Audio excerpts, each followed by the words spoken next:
ಸಂಸತ್ನಲ್ಲಿ ಪ್ರಶ್ನೆ ಪತ್ರಿಕೆ ಲೀಕ್ ತಡೆಗೆ ಮಸೂದೆ ಮಂಡನೆ ಆಗೋ ಅಂತ ಇದೆ ಇವತ್ತು.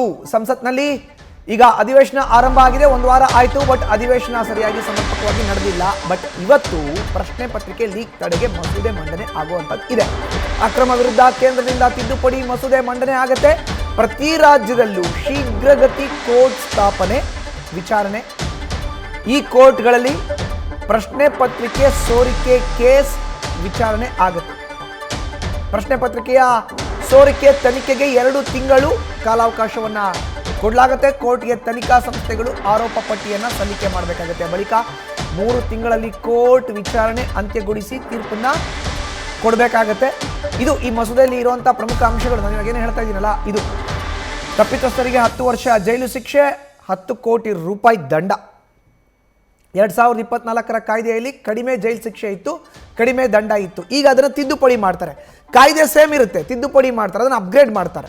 ಒಂದಷ್ಟು ತಿದ್ದುಪಡಿಯನ್ನು ಮಾಡಿ ಹೊಸ ಕಾಯ್ದೆಯನ್ನು ತರ್ತಾರೆ. 2024ರ ಕಾಯ್ದೆಯಲ್ಲಿ ಇದ್ದಂಥದ್ದು ಕಡಿಮೆ ಜೈಲು ಶಿಕ್ಷೆ, ಕಡಿಮೆ ದಂಡ. ಈಗ ಅದನ್ನು 10 ವರ್ಷ ಜೈಲು ಶಿಕ್ಷೆ, 10 ಕೋಟಿ ರೂಪಾಯಿ ದಂಡಕ್ಕೆ ಏರಿಕೆ ಮಾಡಲಾಗುತ್ತೆ. ಈಗ ಈ ಕಾಯ್ದೆಗೆ ತಿದ್ದುಪಡಿ ಮಾಡಿ ಮತ್ತಷ್ಟು ಕಠಿಣ ಶಿಕ್ಷೆಗೆ ಕೇಂದ್ರ ಸರ್ಕಾರ ಮುಂದಾಗ್ತಾ ಇದೆ. ಸಂಸತ್ನಲ್ಲಿ ಈ ಮಸೂದೆಯನ್ನು ಮಂಡನೆ ಮಾಡಿ ಅನುಮತಿಯನ್ನು ಪಡೆದುಕೊಂಡು ಗೆಜೆಟ್ ನೋಟಿಫಿಕೇಶನ್ ಕೇಂದ್ರ ಸರ್ಕಾರದಿಂದ ಅಧಿಕೃತವಾಗಿ ಹೊರಡಿಸಲಾಗುತ್ತೆ. ಇನ್ನು ಮುಂದೆ ಎಲ್ಲೇ ಪ್ರಶ್ನೆ ಪತ್ರಿಕೆ ಲೀಕ್ ಆದರೂ ಕೂಡ ಈ ಹೊಸ ಕಾನೂನು ಬರುತ್ತಲ್ಲ, ತಿದ್ದುಪಡಿ ಆಗಿರೋ ಕಾನೂನು ಬರುತ್ತಲ್ಲ, ಅದನ್ನು ಇಂಪ್ಲಿಮೆಂಟ್ ಮಾಡಲಾಗುತ್ತೆ, ಅದನ್ನು ಅನುಷ್ಠಾನ ಮಾಡಲಾಗುತ್ತೆ. ಇದು ನಾವು ಬಹಳ ಎಚ್ಚರಿಕೆಯಿಂದ ಗಮನಿಸಬೇಕಾಗಿರೋ ಅಂಥ ವಿಷಯ. ಈಗ ನೀಟ್ UG ಪರೀಕ್ಷೆಗಳು ಏನಿತ್ತು ಅದರಲ್ಲಿ ಆಗಿರೋ ಅಂಥ ಪ್ರಶ್ನೆ ಪತ್ರಿಕೆಯ ಸೋರಿಕೆಗೆ ತಿದ್ದುಪಡಿಯನ್ನು ಇವತ್ತು ಕೇಂದ್ರ ಸರ್ಕಾರ ಸಂಸತ್ನಲ್ಲಿ ಮಂಡನೆ ಮಾಡೋ ಅಂಥದ್ದು ಇದೆ. ಇದರ ಜೊತೆಗೆ ರಾಹುಲ್ ಗಾಂಧಿ ಈಗ ಅಮಿತ್ ಶಾಗೆ ಪ್ರಶ್ನೆಗಳನ್ನು ಕೂಡ ಕೇಳಿದ್ದಾರೆ. ನೋಡಿ, ಮೊದಲನೇ ಪ್ರಶ್ನೆ, ಈ ಮಾರಕ ದಾಳಿಗೆ ಅನುಮತಿ ಕೊಟ್ಟಿದ್ಯಾರು? ಅಲ್ಲಿ ದೆಹಲಿಯ ಜಂತರ್ ಮಂತರ್ನಲ್ಲಿ ವಿದ್ಯಾರ್ಥಿಗಳ ಮೇಲೆ ಆಯ್ತಲ್ಲ ಲಾಠಿ ಚಾರ್ಜ್, ಅದಕ್ಕೆ ಯಾರು ಕೊಟ್ಟಿದ್ರು ಅನುಮತಿ ಅನ್ನೋ ಒಂದು ಪ್ರಶ್ನೆಯನ್ನು ಮೊದಲನೇದಾಗಿ ಕೇಳಿದ್ರು. ಅದಾದಮೇಲೆ ಸಾಮಾನ್ಯ ಬಟ್ಟೆಗಳನ್ನು ಧರಿಸಿ ವಿದ್ಯಾರ್ಥಿಗಳಿಗೆ ಲಾಠಿಯಿಂದ ಥಳಿಸಿದವರು ಯಾರು? ಇದಕ್ಕೆ ಉತ್ತರವನ್ನು ಹೇಳಬೇಕಾಗತ್ತೆ ನೀವು. ಅವರು ಪೊಲೀಸವರ? ಯಾರು ಪೊಲೀಸರ? ವಾಲಂಟಿಯರ್ಗಳ? ಅವರನ್ನು ಅಲ್ಲಿ ನಿಯೋಜಿಸಿದವರು ಯಾರು? ನೀವು ವಿದ್ಯಾರ್ಥಿಗಳ ವಿರುದ್ಧ ಪೆಲೆಟ್ ಗನ್ ಸೇರಿದಂತೆ ಲಾಠಿ ಪ್ರಹಾರವನ್ನು ಕೂಡ ಮಾಡಿದಿರಿ, ಪೆಲೆಟ್ ಗನ್ನ ಕೂಡ ಬಳಸಿದ್ದೀರಿ. ಇದಕ್ಕೆ ಅನುಮತಿ ಕೊಟ್ಟರು ಯಾರು? ಈ ಮಾರಕ ದಾಳಿಗೆ ಅನುಮತಿ ಕೊಟ್ರಾ? ನೀವಲ್ದಿದ್ರೆ ಕೊಟ್ಟವ್ರು ಯಾರು? ಹೆಚ್ಚಿನ ಮಾಹಿತಿ ನೀಡ್ತಾರೆ ನಮ್ಮ ಪ್ರತಿನಿಧಿ ನವೀನ್. ದೂರವಾಣಿ ಸಂಪರ್ಕಕ್ಕೆ ಸಿಕ್ಕಿದ್ದಾರೆ. ನವೀನ್, ಈಗ ಒಂದು ಕಡೆ ಸಂಸತ್ನಲ್ಲಿ ಇವತ್ತು ತಿದ್ದುಪಡಿಯ ಮಸೂದೆ ಮಂಡನೆ, ಜೊತೆಗೆ ಅಮಿತ್ ಶಾಗೆ ಈಗ ಲೋಕಸಭೆಯ ವಿಪಕ್ಷ ನಾಯಕ ರಾಹುಲ್ ಗಾಂಧಿ 2 ಪ್ರಮುಖ ಪ್ರಶ್ನೆ, ವಿವರಣೆಯನ್ನು ನೀಡೋದಾದ್ರೆ. ಮಧುಸೂದನ್, ಏನು ವಿದ್ಯಾರ್ಥಿಗಳು ಪ್ರತಿಭಟನೆಯನ್ನ ಮಾಡ್ತಾ ಇದ್ರು, ಆ ಪ್ರತಿಭಟನೆಯ ಸಂದರ್ಭದಲ್ಲಿ ರಾಹುಲ್ ಗಾಂಧಿ ಅವರು ಕೂಡ ಪ್ರಧಾನಮಂತ್ರಿ ನರೇಂದ್ರ ಮೋದಿ ಅವರ ನಿವಾಸದ ಎದುರು ಪ್ರತಿಭಟನೆಯನ್ನ ಮಾಡ್ತಾರೆ. ಆ ಪ್ರತಿಭಟನೆಯ ಬಳಿಕ ಈ ಕಿಚ್ಚು ಇನ್ನಷ್ಟು ಹೆಚ್ಚಾಗತ್ತೆ. ಸಂಸತ್ನಲ್ಲೂ ಕೂಡ ಅಧಿವೇಶನ ಏನ್ ನಡೀತಾ ಇದೆ, ಮಳೆಗಾಲದ ಅಧಿವೇಶನ, ಈ ಸಂದರ್ಭದಲ್ಲಿ ಸಂಸತ್ನಲ್ಲೂ ಕೂಡ ಕಾಂಗ್ರೆಸ್ನ ನಾಯಕರು ಇದೇ ವಿಚಾರವಾಗಿಯೇ ಪಟ್ಟು ಹಿಡಿದಿರುವಂತದ್ದು. ಈ ನಡುವೆ ಪ್ರಧಾನಮಂತ್ರಿ ನರೇಂದ್ರ ಮೋದಿ ಅವರೇ ಒಂದು ವಿಡಿಯೋವನ್ನ ಮಾಡಿ ವಿದ್ಯಾರ್ಥಿಗಳಿಗೆ ಭರವಸೆಯನ್ನ ಕೊಟ್ಟಿದ್ರು. ಅದಾದ ನಂತರ ಬೆಳವಣಿಗೆಗಳಾಗತ್ತೆ. ಆ ಬೆಳವಣಿಗೆಗಳಲ್ಲಿ ಈಗ ಧರ್ಮೇಂದ್ರ ಪ್ರಧಾನ್ ಅವರ ರಾಜೀನಾಮೆ ತೆಗೆದುಕೊಂಡದ್ದು ಆಗಿದೆ. ಅದರ ಜೊತೆಗೆ 2 ಡಿಮ್ಯಾಂಡ್ಗಳೇನಿತ್ತು, ಮೃತರ ಕುಟುಂಬಕ್ಕೆ ಪರಿಹಾರವನ್ನ ಕೊಡಬೇಕು, ಅದಕ್ಕೆ ಎಷ್ಟು ಸಾಧ್ಯವೋ ಅಷ್ಟು ಮ್ಯಾಕ್ಸಿಮಮ್ ಪರಿಹಾರವನ್ನ ನಾವು ನಿಯಮಾನುಸಾರ ಕೊಡ್ತೀವಿ ಅಂತೇಳಿ ಕೇಂದ್ರ ಭರವಸೆಯನ್ನ ಕೊಟ್ಟಿದೆ. ಮತ್ತೊಂದು FIR ರದ್ದು ಮಾಡಿರುವಂತದ್ದು, ಅಂದ್ರೆ ಪ್ರತಿಭಟನಾ ನಿರತರ ಮೇಲೆ ಏನು FIR ದಾಖಲಾಗಿತ್ತು ಆ FIR ಅನ್ನ ರದ್ದು ಮಾಡಿದೆ.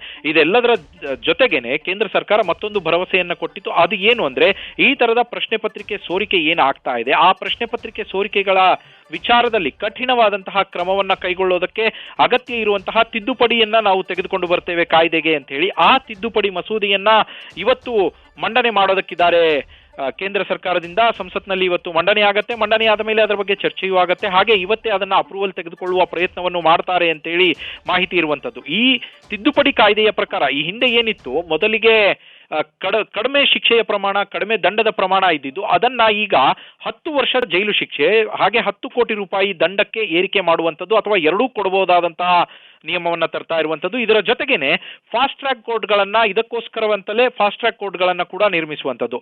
ಫಾಸ್ಟ್ ಟ್ರ್ಯಾಕ್ ಕೋರ್ಟ್ಗಳನ್ನ ಸ್ಥಾಪನೆ ಮಾಡಿ ತ್ವರಿತಗತಿಯಲ್ಲಿ ಅದರ ವಿಚಾರಣೆಯನ್ನ ಮಾಡಿ 3 ತಿಂಗಳಲ್ಲಿಯೇ ಕೋರ್ಟ್ ವಿಚಾರಣೆಯನ್ನ ಅಂತ್ಯಗೊಳಿಸಿ ಇದರ ಬಗ್ಗೆ ತೀರ್ಪನ್ನು ಕೂಡ ಕೊಡಬೇಕು ಅನ್ನುವ ನಿಯಮವನ್ನ ತೆಗೆದುಕೊಂಡು ಬರೋದಕ್ಕೆ ಸಂಸತ್ನಲ್ಲಿ ಇವತ್ತು ಬಿಲ್ ಅನ್ನ ಮಂಡನೆ ಮಾಡಲಾಗುತ್ತೆ ಕೇಂದ್ರ ಸರ್ಕಾರದ ವತಿಯಿಂದ. ಅದಕ್ಕಾಗಿ ಸಿದ್ಧತೆ ಮಾಡಿಕೊಳ್ಳಲಾಗಿದೆ.